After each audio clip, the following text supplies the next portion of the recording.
to get the votes of people.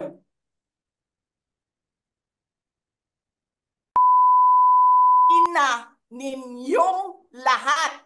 Martin Romualdez, Lisa Marcos, Bongbong Marcos.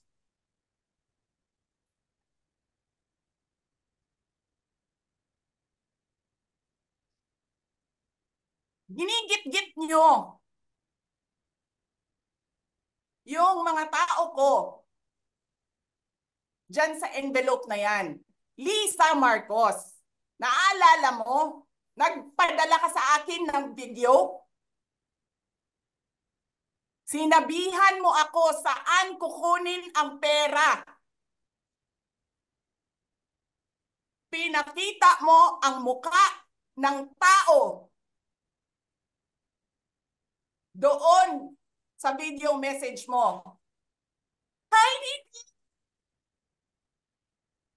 This is Annette. She's been working with us for the longest time. We trust her. You sent me written instructions about money. Millions a month. Anong nakalagay doon sa envelope? DepEd. Anong ginawa ko? Binigay ko sa DepEd. Na mukha.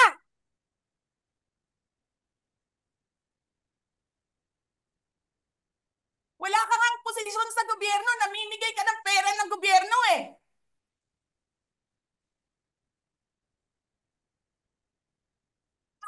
Sisirain mo yung tangal ng mga kasama ko sa Office of the Vice President.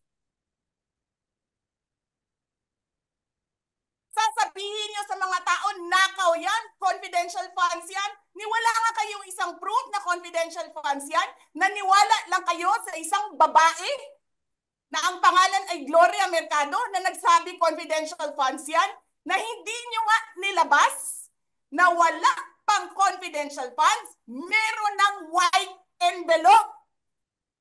Kasi 2022 pa lang, ang ina mo ka, may utos na ng pera sa DepEd. Tapos kami yung nagsisinungaling?